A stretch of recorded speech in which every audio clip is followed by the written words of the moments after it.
poussés à faire ce que notre cœur désire de faire. Jésus n'a jamais été tenté à l'intérieur. Parce que s'il aurait été tenté à l'intérieur, ça aurait dit que dans son cœur, il y avait quelque chose de mauvais. Mais de son cœur, il est sorti que les bonnes choses. Il n'a jamais menti de sa vie, Jésus. Il n'a jamais triché. Il était saint dans tous les domaines. Mais lorsqu'il a été tenté à l'extérieur, dans son corps comme dans le nôtre. C'est pour cela qu'il nous a dit qu'il peut venir en aide à ceux qui sont tentés, parce que lui-même a été tenté. Et tout ce que vous subissez, tout ce que vous êtes tentés, eh bien le Christ l'a surmonté avec un corps comme le mien, comme le vôtre. C'est pour cela que vous pouvez remporter la victoire. C'est pour cela que vous pouvez dire à Satan, oui, Jésus a été tenté dans son corps comme le mien, comme le vôtre. Et c'est pour ça qu'il nous donne la victoire, parce qu'il a remporté la tentation avec un corps comme le nôtre. Mais jamais, jamais le péché n'a effleuré son cœur. Jamais le péché a été en l'intérieur de lui-même. Il était saint, saint, saint. Mais laissez-moi vous dire que Dieu n'est pas saint 3 fois. Comme Isaïe 6 le dit. Saint, saint, saint et l'éternel. Dieu est saint en éternité, pour toujours, pour toujours. Il est saint à l'infini. La première des choses, lorsqu'on vient dans une assemblée, la première des choses, quand on rentre dans une église, la première des choses, quand on se présente devant Dieu, c'est de savoir que Dieu est saint. Et parfois, nous semblons l'oublier. On vient sans savoir que Dieu est saint. On s'approche de la sainteté de Dieu. Je ne sais pas si vous réalisez l'importance de rentrer dans la présence de Dieu, dans la sainteté de Dieu. Que rien d'impur soit dans notre cœur. Que rien de souillé soit dans notre cœur. Et Jésus va apprendre toutes ces choses que nous savons avec un corps comme le nôtre. Il savait ce que c'était que la faim, il savait ce que c'était que la soif, il savait ce que c'était que la fatigue, alors que dans le ciel, tout ceci ne le savait pas. Il a appris avec ce corps à comprendre nos souffrances. Il a appris avec un corps comme le nôtre à comprendre ce que c'est que la fatigue, de savoir ce que c'est que les angoisses, de savoir ce que c'est que la tristesse, de savoir ce que c'est que les pleurs. C'est pour ça qu'on peut compter sur la fidélité de Dieu. C'est pour ça qu'on peut comprendre que si on vient à Jésus, il peut nous aider parce qu'il a subi ce que tu es en train peut-être de subir, ce que tu as subi, et ce que tu vas peut-être subir aussi. Dieu peut te comprendre ta souffrance. Vous savez, lorsque je dis souvent, et je le dis, lorsqu'un petit enfant se fait mal, nous avons l'habitude de s'approcher vers lui, de le prendre dans ses bras, et puis il pleure. Et puis chaque fois, vous l'avez fait, je l'ai fait, on dit, pleure plus, je vais t'amener au McDonald's. Pleure plus, je vais t'acheter des bonbons, du chocolat. Pleure plus, je vais t'amener au magasin. Et puis l'enfant arrête de pleurer. Et pourtant, il s'est fait mal. On sait faire oublier le mal. On sait faire oublier la douleur aux enfants. Et de suite après, qu'est-ce qu'il vous dit? McDonald's, mon chocolat, au magasin, on a fait oublier la douleur. Et ce que Dieu veut ce soir, il veut te prendre dans tes bras, dans ses bras, pour que tu te fasses oublier les douleurs que tu as, les souffrances que tu as. Il sait nous faire oublier nos souffrances. Et pourtant, elles sont là, nos souffrances. On l'a entendu tout à l'heure. Les souffrances sont là. Dieu n'est pas ignorant de nos souffrances. Si on souffre, si on a mal, il va dire, Dieu ne dit pas t'as pas mal. On dit, Seigneur, j'ai mal. Et le Seigneur sait que tu as mal. Lorsqu'il y avait les ténèbres, Dieu n'a pas dit les ténèbres ne sont pas là. Les ténèbres étaient là. Il n'a pas nié les ténèbres. De même qu'il ne nie pas tes souffrances. Il ne nie pas tes problèmes. Il ne nie pas ta maladie. Mais qu'est-ce qu'il fait dans les ténèbres? Dans les ténèbres, il va créer la lumière. Parce que lui-même est lumière. La lumière n'est pas venue comme ça au hasard. C'est lui la lumière. Et quand il rentre dans les ténèbres, c'est la lumière qui rentre dans les ténèbres. Eh bien ce soir, laisse-moi te dire une chose. Par l'esprit qui est en toi, eh bien l'esprit qui est en nous, c'est un esprit de création, de vie, de puissance. Tu es souffrant, Jésus te guérit. Tu es malade, Jésus te guérit. Tu es inquiet, Jésus, dans ton inquiétude, enlève les inquiétudes. Tu es angoissé, dans les angoisses, Jésus, dans les angoisses, il t'enlève les angoisses, parce qu'il est passé par là. Et lorsqu'il est à Gethsémanée veut dire pressoir à l'huile. Vous savez que on prenait de l'huile d'olive concassée, puis on les écrasait avec un rouleau, un pressoir. Et à fur et à mesure que le rouleau passait, ils écrasaient les olives. Et tellement qu'il y avait ce poids, on les écrasait, il en sortait quelques gouttes d'huile. Il fallait beaucoup de quantité d'olives pour en faire 1 litre. Il fallait les presser. Il fallait les écraser. Et c'est ce qui se passe à Gethsémani. Le Christ a été pressé. Le Christ a été pressé à tel point que la Bible nous dit, tellement qu'il a été pressé, une angoisse est venue en lui. À tellement qu'il est pressé, tellement qu'il y a une pression dans son cœur, eh bien la Bible nous dit que sa transpiration se transforme en grumeaux de sang. Ce n'était pas des sueurs normales qui sortaient. Scientifiquement, c'est prouvé que Jésus a eu son cœur qui a été déchiré à l'intérieur de lui-même. Scientifiquement, c'est prouvé qu'à ce moment-là, il a fait la plus grande crise cardiaque. Il devait mourir à Gethsémani. Il souffre atrocement. Il va dire, mon âme est triste, triste jusqu'à la mort. Hébreux 5, il va dire, celui qui se présente devant Dieu avec des cris d'agonie, le pouvant le délivrer de la mort. C'est bizarre. Délivrer de la mort. Alors que Jésus savait qu'il devait mourir. Il savait qu'il allait mourir. Et là, il dit, Père, délivre-moi de la mort. Mais de quelle mort? Puisque Jésus est éternel. Mais physiquement, le Christ devait mourir. Physiquement, le Christ devait mourir à Golgotha. Il devait descendre aux profondeurs de la terre. Et le 3e jour, il devait ressusciter. En voulant dire, ne me laisse pas dans les profondeurs de la terre. Mais le Christ est sorti pour la simple et bonne raison aussi, c'est que Christ était sans péché. C'est pour ça que la mort ne pouvait pas le retenir. Mais ça, c'est un autre sujet. Et là, la Bible nous dit qu'il va commencer à prier instamment. Parce qu'il y a une décision qui doit se faire. Une décision importante. Il doit prendre une décision. Et à ce moment-là, Dieu le laisse tout seul à prendre sa décision. Il savait qu'il était venu pour cette heure-là. Le diable aussi savait que c'était son moment le plus favorable. Jésus a appelé cette heure l'heure des ténèbres est là. C'est-à-dire l'heure où Satan peut remporter la victoire. Vous savez que c'est à ce moment-là précis que le diable aurait pu remporter la plus grande victoire. Si le diable aurait remporté la victoire, si Jésus aurait désobéi, ça aurait été la plus grande catastrophe. Ça aurait été la division entre le Père et le Fils. Ça aurait voulu dire simplement qu'entre le Père et le Fils, il n'y avait pas cet amour. Il y aurait division dans l'amour. Division entre le Père et le Fils. Il y aurait désobéissance. Et désobéissance veut dire aussi péché. Dieu a misé gros sur son Fils. Il a pris le plus grand risque. Il a fait la plus grande totale confiance. Mais à ce moment-là, Jésus est seul. Même ses disciples l'ont abandonné. L'ont abandonné dans le sens qu'ils étaient fatigués, dans le sens que leurs yeux étaient appesantis, dans le sens qu'ils étaient paresseux. La paresse est venue dans nos vies. La paresse est venue dans notre activité spirituelle et même physique. La paresse est le lot de tous les hommes. Paresseux pour l'œuvre de Dieu, paresseux pour prier. Paresseux, qui d'entre nous, et moi dans le compris, se lève à 4 heures du matin pour prier? Qui se lève à 5 heures du matin pour prier? Qui se lève à 6 heures pour prier? Combien de temps on passe avec le Seigneur? Quel est notre engagement, notre communion? Et on dit qu'on aime Dieu. Oui, on aime Dieu. Je ne dis pas qu'on n'aime pas Dieu. Mais quelle communion nous avons avec Dieu? Quelle relation avons-nous avec Dieu? Quel contact nous avons avec Dieu? Croyez-vous que le contact avec Dieu, c'est simplement 3 prières par jour, le matin, midi et soir? Je peux vous les réciter. Merci Seigneur pour cette journée qui se prépare devant moi. Bénis-moi Seigneur. Amen. À midi, je rentre. Merci Seigneur pour la nourriture.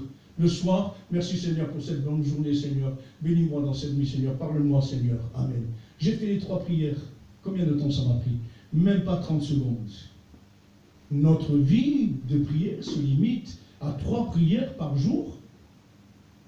Sommes-nous capables de passer 1 heure Sommes-nous capables de jeûner pour le Seigneur? Sommes-nous capables de consacrer du temps pour le Seigneur? Quelle est la décision que nous avons prise? Je te suivrai, Seigneur, un engagement. Suivre le Seigneur, ce n'est pas simplement venir à la réunion. C'est bien de venir à la réunion, je ne dis pas que c'est mal. Mais notre réunion, c'est tous les jours. Notre réunion avec le Seigneur, c'est une réunion de permanence. C'est un contact avec Dieu, c'est de lire la parole, c'est d'être en communion avec Dieu, c'est de parler avec Dieu, c'est que Dieu nous parle avec nous, c'est que le Saint-Esprit en nous allume ce feu et ce feu continue à brûler. Parce qu'il n'y a pas d'alimentation, faute de bois, le feu s'éteint. Et s'il n'y a pas cette alimentation de prière avec Dieu, le feu de Dieu peut s'éteindre. Il n'y a que le souffle de Dieu qui peut ranimer la flamme, qui puisse briller dans notre cœur. Prenez des décisions, c'est difficile. Les décisions que Jésus a prises, il va prier, il va dire, ce que moi je veux, c'est une chose. Ce que toi tu veux, c'est une chose. Qu'est-ce que tu veux de Dieu? Qu'est-ce que tu demandes de Dieu? Tu veux t'enrichir? Tu veux gagner au loto? Tu veux gagner au tiercé? Tu veux que ton commerce marche bien? Tu veux réussir dans la vie? C'est des bons projets. Je ne dis pas que ce n'est pas des bons projets. Tu veux réussir, tu veux avoir une belle maison, une bonne caravane, c'est des bons projets. Tu veux que tes enfants grandissent dans la prospérité, c'est des bons projets. Je ne dis pas que c'est un péché.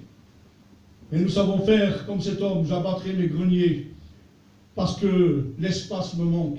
Mais il y a une chose qu'il ne pouvait pas comprendre. Il y a une chose qu'il ne savait pas. Il ne savait pas ce que c'était qu'une âme. Parce qu'il va parler à son âme, et il va dire, mon âme, réjouis-toi parce que tu as beaucoup de biens. Mange, bois et réjouis-toi. Il croyait que son âme était matérielle. L'âme n'est pas matérialiste. L'âme n'a pas besoin de manger, de boire. L'âme n'a pas besoin de richesse pour vivre. Elle a besoin de la présence de Dieu pour vivre. Je voudrais que ce soir, si les personnes n'appartiennent pas à Dieu, que vous puissiez tourner votre âme vers Dieu. Tournez-vous vers Dieu. Tournez-vous vers lui. Et puis là, Jésus va dire, l'esprit est bien disposé, mais la chair est faible. C'est vrai que notre chair, notre enveloppe est toujours là. Vous savez que le plus grand ennemi que nous avons, ce n'est pas toujours le diable. Le plus grand ennemi, c'est ma chair, c'est votre chair. C'est elle qui vous fait la guerre. C'est elle qui vous fait les obstacles. C'est elle qui vous pousse à avoir des désirs contraires à ceux de l'esprit. Et c'est votre plus grand ennemi. Vous savez comment il faut faire pour remporter la victoire? Ce soir, vous pouvez venir devant l'imposition des mains pour être libéré pour la cigarette, libéré de certaines choses, je ne sais pas. Vous pouvez venir, je vais prier, mais vous ne changerez pas. Il peut venir, je ne sais pas combien de prédicateurs, 10 prédicateurs ici, on va vous imposer les mains. On va venir avec 10 prédicateurs, je vais sortir libéré. Ben bon, je ne serai jamais libéré. Alors, ils sont faibles, les pasteurs, ils n'ont aucune puissance. Ben non, ils n'ont pas de puissance. Ils n'ont pas de puissance pour nous libérer. Ce n'est pas l'imposition des mains qu'il faut dire. C'est à la croix. Pour être crucifié. Et si tu es crucifié à la croix, ben, tu es mort. Ce n'est plus toi qui vis, c'est Christ qui vit en toi. Vous savez, quelqu'un qui a pris perpète en prison, il ne sortira jamais. À vie. Il est condamné. Il n'y a qu'un seul moyen de le faire sortir. C'est quand il meurt. Allô, oui, je chercher Baba. Quoi? Il est en prison? Non, il est sortant. Oh Seigneur, merci. Merci pour les prières. Il est sortant. Ah, il met les pieds devant. Ils vont dire, ben, il est mort. On n'a pas besoin d'un mort dans la prison. Prenez-le. Ben moi, j'étais en prison. Prisonnier du diable. Il ne voulait pas me lâcher. Puis un jour, je suis mort. Mort en Christ. Puis le diable a dit, il est mort. Ben, prends-le Seigneur, je ne peux rien faire avec lui. Si tu es mort, le diable ne peut plus te toucher. Si tu es mort en Christ, le péché ne peut pas t'atteindre. Celui qui est né de Dieu, il ne pêche plus. Celui qui est de Dieu, il a l'esprit de Dieu. Or, c'est vrai que nous avons des faiblesses, c'est vrai. C'est vrai que nous avons des combats, des luttes. Mais dans tous ces luttes et ces combats, nous sommes plus que vainqueurs. Et Jésus va combattre pendant 3 reprises, il va prier, non pas ma volonté, Père, mais ta volonté.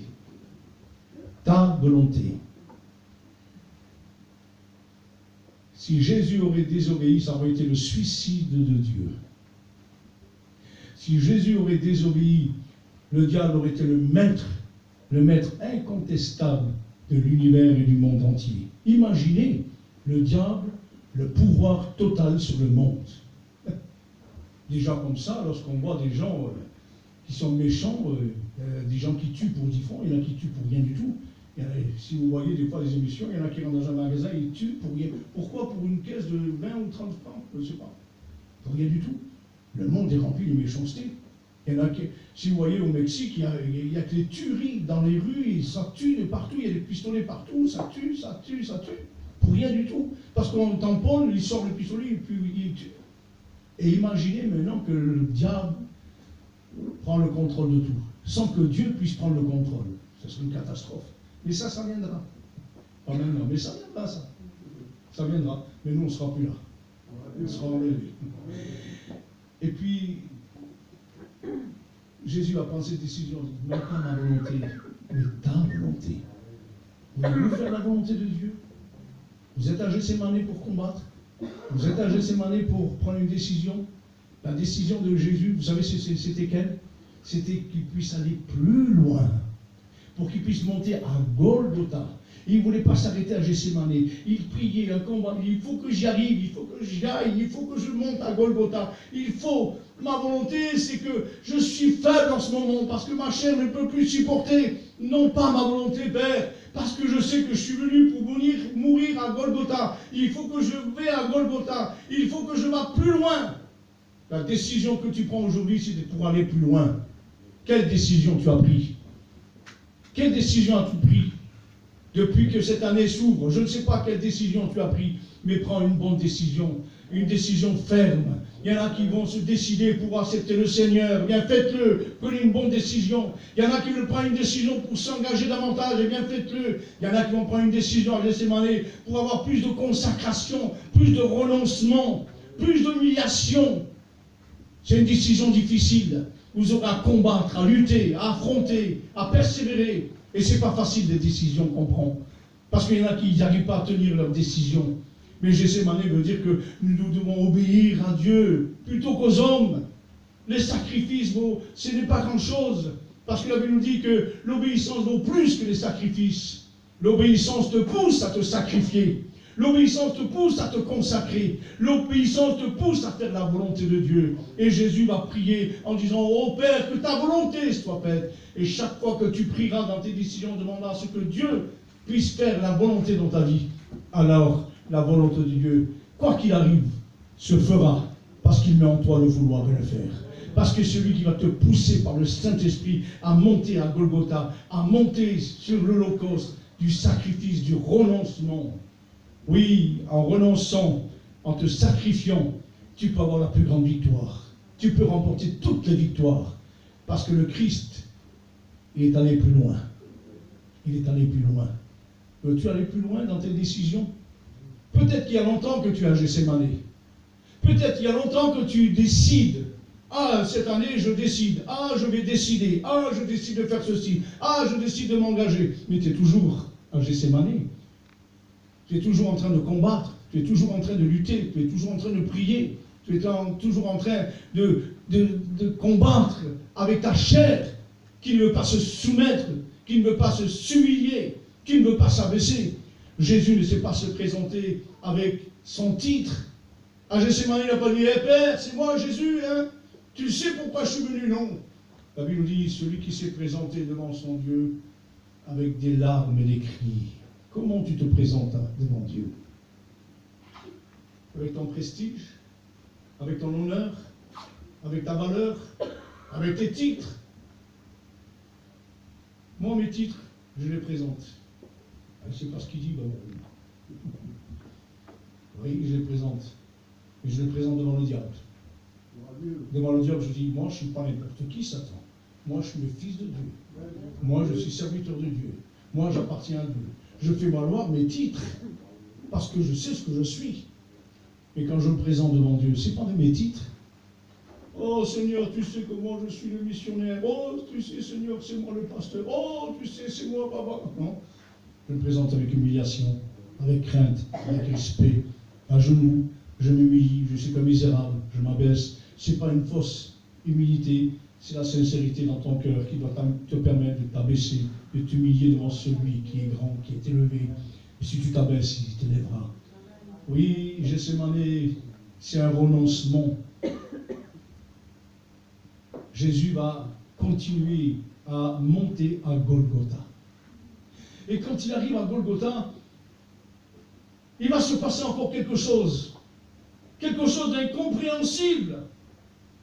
Parce que lorsqu'il est à Golgotha, et bien sûr qu'il a pris la décision, maintenant ça y est, il monte à Golgotha. Il a une souffrance atroce. Il souffre énormément. Il n'a plus de force physiquement. Son cœur est brisé, son cœur est touché, son cœur est coupé à l'intérieur. La Bible nous dit que tous ses entrailles fondaient comme de la cire à l'intérieur. Il y avait de l'angoisse à l'intérieur, il y avait une tristesse à l'intérieur. Son âme était triste jusqu'à la mort. Il savait qu'il montait à Golgotha pour mourir pour les pécheurs. Et quand il est à Golgotha, quand il est sur la croix, il va dire cette parole choquante, incompréhensible. Père, Père, pourquoi m'abandonnes-tu? Pourquoi, alors que je sais que je suis venu pour cette heure, tu le savais depuis le départ, mon Père, qu'on était d'accord que je puisse mourir sur la croix. Mais pourquoi tu m'abandonnes? J'ai tout accompli. J'ai combattu à Gethsémane. J'ai pris la bonne décision parce que je savais que si je désobéis, l'humanité entière serait perdue. Mais je suis à Golgotha, mais maintenant, pourquoi tu m'abandonnes? J'ai tout accompli. Cette heure est là. J'ai tout fait. J'ai été agréable à tes yeux. J'ai accompli ta volonté. J'ai fait tes œuvres pendant tout ce temps. Pendant 3 ans et demi, je n'ai fait que ma nourriture, c'était toi. Ma nourriture, c'était faire ta volonté. C'était faire des œuvres. J'ai tout accompli. Mais pourquoi? Voici la réponse. Ce n'est pas une révélation que j'ai eue. Mais je vais vous la dire. D'après ce que je comprends. Vous savez que Dieu ne pouvait pas voir le monde, parce que le monde était rempli de péché. Et la Bible nous dit que les yeux de Dieu sont trop purs pour voir le péché. Bien qu'il aime le pécheur, il a horreur du péché, parce que le péché, c'est l'ennemi de Dieu. C'est le péché qui nous empêche de voir la face de Dieu. Et il ne pouvait pas voir sur le monde, parce que le monde était pécheur. C'est pour ça qu'il a envoyé Jésus, et que Jésus a accepté de venir comme un simple homme. Il s'est dépouillé de sa gloire pour mourir à Golgotha. Et puis Dieu va dire, mon fils, je ne peux pas regarder sur toi. Et pourquoi, mon Père? Parce que si je vois sur toi, je vois encore le péché de l'humanité. Je vois le péché du monde entier. Parce que tu as pris le péché de l'humanité. Alors il faut que je me détourne. Parce que maintenant, si je regarde sur le monde, ils n'ont plus de péché. Ils n'ont plus de péché. Parce que le péché, c'est toi, mon fils, qui l'a pris. C'est toi, à Golgotha, qui a pris tous les péchés. Alors si je me retourne pour te revoir, je condamne encore le monde. Parce que je vois le péché. J'ai horreur du péché. Mais à cause de toi, le monde maintenant peut être sauvé. À cause de toi, je peux regarder le monde. Je peux regarder mes enfants sans péché. Parce que tu as pris leur péché. En quelque sorte, Jésus a dit, oui, Seigneur, c'est pour cette heure que je suis venu. Si c'est ainsi, alors abandonne-moi. Je remets mon esprit entre tes mains. Oui, le Seigneur a subi la solitude. Dieu n'a pas abandonné complètement son Fils. Ce n'est pas dans ce sens-là. Dieu n'a jamais abandonné Jésus-Christ. Vous savez, je prends un exemple trop court. Vous savez, dans des sports, je prends par exemple quelqu'un qui joue à la pétanque. Ils jouent, tous les deux, ils jouent bien. Puis à un moment donné, il y en a un qui joue mal. Et puis il dit, tu m'as abandonné. Et pourtant, il joue avec lui. Mais il joue mal. Il dit, mais tu m'as lâché, tu m'as abandonné. Tu ne me suis plus. Et pourtant, il continue à jouer. Tu m'as abandonné. Tu m'as lâché, tu me laisses tout seul là. Et pourtant, il continue à jouer. Bien, Dieu n'a pas abandonné son Fils, mais il a détourné son regard pour qu'il puisse regarder sur toi. Mais rassurez-vous, la résurrection du Christ, ça a été la preuve que comme quoi Jésus était bien le Fils de Dieu. Je n'ai pas le temps de vous expliquer, mais vous savez que les Juifs attendaient 2 Messies. Un Messie royal et un Messie souffrant. Le Messie souffrant, il a accepté quand le Christ est venu. Mais le Messie à la croix, ils ne l'ont pas accepté. La prédication de la croix, la Bible nous dit, une folie pour les Grecs et un scandale pour les Juifs. Une folie pour les Grecs, vous savez pourquoi? Parce qu'ils ne pensaient pas que le salut pouvait venir comme ça, par l'amour d'un homme. C'était par le savoir, par la sagesse, par la science, par la théologie, toutes ces choses-là. C'était des Grecs, des savants. C'est une folie, ça, la croix, d'être sauvé. Et puis un scandale, vous savez pourquoi? Parce que la Bible nous dit que Christ a été retranché, c'est-à-dire rejeté. Il n'était plus considéré comme un juif, parce que quiconque était pendu à la croix était maudit. Et ils l'ont rejeté, retranché. À ce moment-là, il est devenu païen. Pour qu'on puisse, nous, être sauvés. Oui, ce soir, tu peux être sauvé en venant à Jésus-Christ. Parce qu'ils connaissent ce que c'est que être quelqu'un qui est éloigné de Dieu, être quelqu'un qui est abandonné, être quelqu'un qui ne connaît pas l'amour de Dieu. Il comprend, il te connaît. Parce qu'il a été retranché, il a été solitaire, il était seul. Ta solitude, Dieu la connaît. Tes souffrances, Dieu les connaît. Ton rejet, Dieu les connaît. Il est devenu païen pour que toi tu puisses être sauvé. Mais voici ce que va dire Pierre. Ce Jésus que vous avez condamné, ce Jésus que vous croyez qui était maudit par Dieu, Dieu l'a ressuscité le 3e jour. Il a déclaré comme étant le Fils de Dieu. Oui, Jésus est bien le Fils de Dieu. Il est le Messie qui devait venir. Alors ce soir, ça ne sert à rien de continuer. Et Gethsémani veut dire pour toi ce soir, va plus loin dans tes engagements. Va plus loin dans tes décisions. Va plus loin.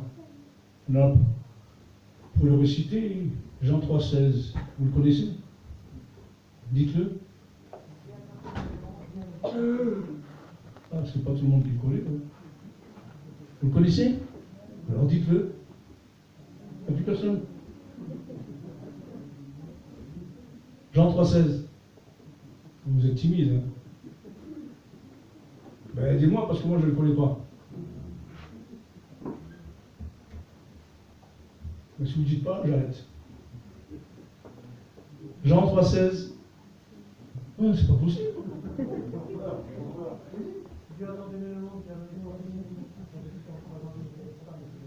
Suivez-moi, peut-être que je me trompe, alors vous allez me reprendre. Hein. Dieu a tant aimé le monde qu'il a donné son Fils unique afin que quiconque croise en lui ne périsse point, mais qu'il ait la vie éternelle. Vous savez ce verset-là, on a tellement l'habitude de le dire, de le réciter, que ça devient une habitude. Mais si on réalise l'importance de ce verset, si on le dit avec tout notre cœur, il faudrait comprendre toute la souffrance, tout l'amour du Christ qu'il avait pour nous. Dieu a tant aimé le monde qu'il a donné. Vous savez ce que ça veut dire donner? Ça veut dire donner sans retenir. Il a tout donné. Dieu a tout donné sans se retenir.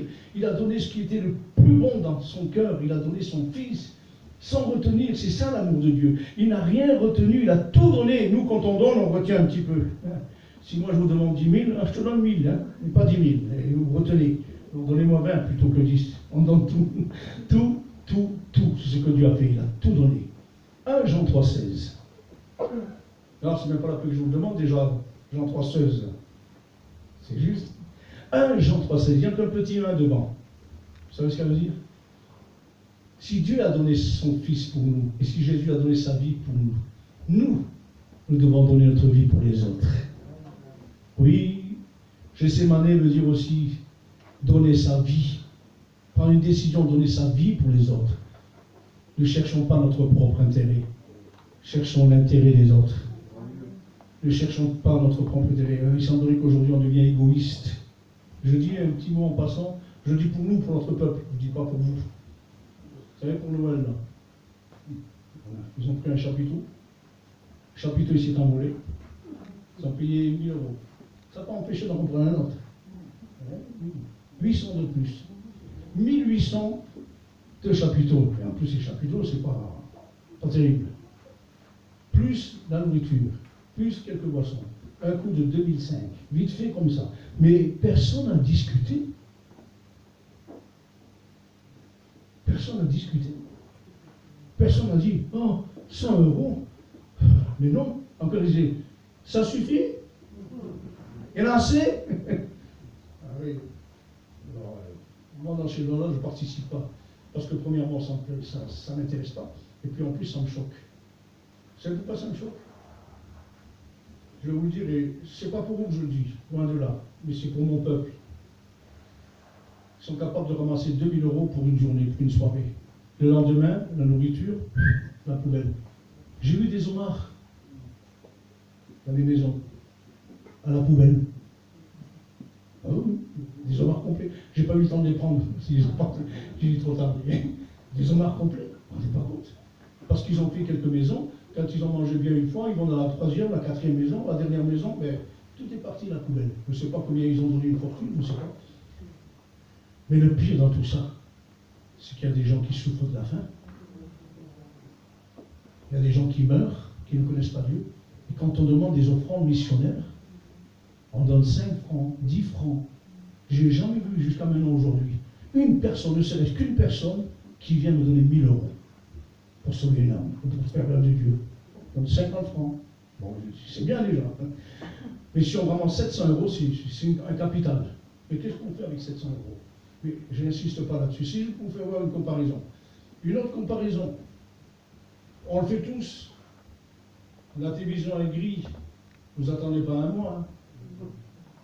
Le lendemain matin, vous donnez 200 €, 300 € pour notre télévision. Vous attendez pas une journée. Moi, passer une journée et une nuit sans télévision, de suite au magasin. Même les derniers 200, vous les donnez. Ça, c'est le monde. Le monde vous prend. Et puis, il reprend. Télévision qui grille, le monde reprend. Télévision qui achète. Et puis, c'est ainsi. Il vous donne, il reprend. Prenez une décision cette année. De vous engager davantage pour l'œuvre de Dieu.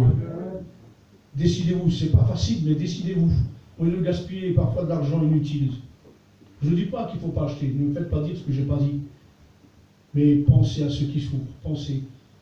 On a ramassé 700 ou 750 pour les enfants de Noël pour le pays de l'Est. C'est beaucoup, mais ce n'est pas suffisant par rapport à ce qu'ils ont fait. Vous voyez la différence? Donc, l'obéissance, obéir à Dieu. Obéir à Dieu. Quelle décision tu as prise ce soir? Quelle décision vas-tu prendre dans Gethsémani? Parce que Gethsémani te pousse à aller plus loin et plus loin, pour monter jusqu'à Golgotha, pour monter jusqu'au sacrifice. Et je termine en disant simplement ceci. La croix, pour nous, c'est la tristesse. La croix, pour nous, c'est nos sentiments. On va me dire, c'est normal. Mais n'oubliez pas que pour Jésus, la croix, bien sûr, c'était une souffrance atroce qu'il avait. Et laissez-moi vous dire que lorsque le Christ a été sur la croix, il n'a pas retenu sa main. Il a laissé une toute molle. Prenez-la. La deuxième main, c'est lui qui l'a mis. Quand ils lui ont tiré la barbe, il n'a pas fait ça. Nous, si on tire, on fait ça, mais lui, il fait. La Bible nous dit, il n'a pas détourné son visage.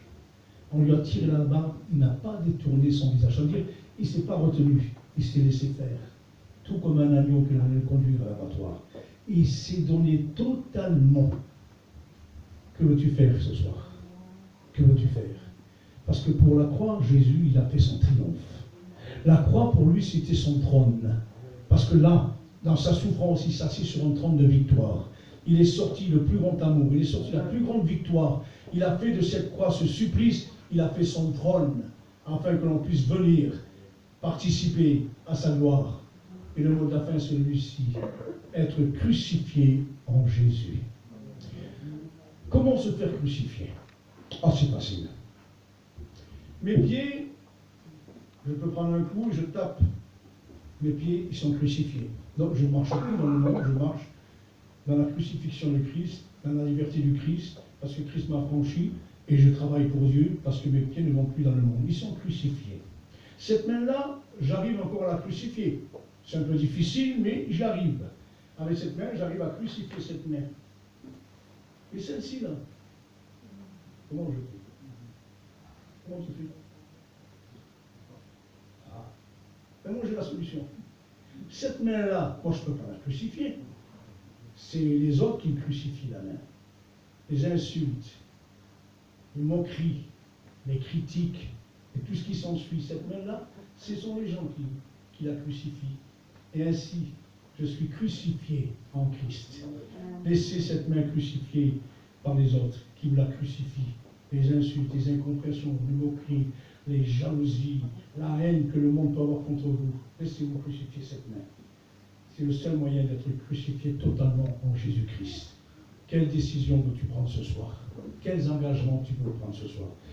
Je vous donne un conseil, si c'est pour ne pas tenir les engagements. Moi, j'ai pris l'habitude de ne pas faire des vœux pour Dieu. Ah oui, parce que j'ai peur de ne pas les tenir. Donc je ne fais aucun vœu. Depuis qu'il y a des années qui passent, je n'ai jamais fait des vœux. Parce que je fais déjà le travail de Dieu. Je le fais. Je ne peux pas m'amuser à dire Seigneur que je fasse plus parce que j'ai peur de ne pas faire plus. Mais à fur et à mesure, Dieu me donne de faire plus dans cette année. Et c'est lui qui va me dire, fais un plus. Et moi, je ne veux rien faire de plus. Parce que c'est lui qui m'a demandé de vouloir le faire. Alors j'ai peur de ne pas tenir mes engagements. Donc je me laisse guider par Dieu. Par Dieu. Je dis un témoignage et on prie le Seigneur. Il y a encore 5 minutes. Parce que je suis parti en Serbie, on a fait notre tournée. Et puis, il y avait une journée, on ne savait pas quoi faire. Et puis les frères ont dit, qu'est-ce qu'on fait aujourd'hui? Je ne sais pas, je ne sais pas où aller. On a dit, écoutez, on va prier, puis on va se laisser guider. Puis on a prié, une demi-heure, 1 heure. Et puis on a dit, qu'est-ce qu'on fait? On part. Et puis on a pris la voiture, on a fait 80, 100 km. Et puis on a retourné. On est revenu à 20 km presque de l'hôtel où on était. Et puis là, on passe dans un quartier, et puis dehors, il y avait un homme. Et puis, on s'arrête pour lui demander s'il y avait devant, et lui, il dit, vous êtes des pasteurs? Eh oui. Ce matin, j'ai prié Dieu pour qu'il puisse m'envoyer des pasteurs. Et en fait, est-ce que vous avez été devant chez moi? Je suis dehors, et vous êtes pasteur. Rentrez. Puis on a commencé à parler. Et puis c'était un homme alcoolique. Et je dis bien alcoolique, il ne passait pas une journée sans moi. Le café, le matin, c'était pas du café, c'était de l'alcool. Mais toute la journée, sa femme était battue. Ses enfants étaient battus. Et ça a duré des années. Jamais, il est resté une seule journée à jeun. Et puis il commençait à nous dire, sa femme aussi, qu'il avait un mauvais ménage, que son mari le battait, elle prenait des coups, sa fille aussi, c'était insupportable. Et puis l'homme dit, priez pour moi. Je dis, non, je ne prie pas pour toi. Il était choqué. Vous ne priez pas pour moi? Vous êtes pasteur et vous priez? Non, je ne prie pas pour toi. Et qu'est-ce que vous êtes alors? Vous n'êtes pas des pasteurs? Si, vous êtes des pasteurs. Alors pourquoi vous ne priez pas? Mais parce que même si on prie, tout à l'heure, tu vas recommencer à voir, ma prière ne te changera rien du tout. Mais par contre, si tu laisses venir Jésus dans ta vie, si tu acceptes Jésus, c'est lui qui va t'enlever l'alcool, c'est lui qui va te libérer. Ma prière ne te fera rien du tout. Elle ne peut pas te changer. Mais si tu acceptes Jésus, c'est lui qui va te libérer. Et puis on a commencé à prier. Puis quand j'ai ouvert les yeux, j'ai vu l'homme en train de pleurer, sa femme en train de pleurer, sa fille en train de pleurer. Et puis, je veux accepter le Seigneur Jésus. Je veux qu'il rentre dans ma vie. Et puis, l'homme et la femme se sont embrassés. Ça a été des moments extraordinaires.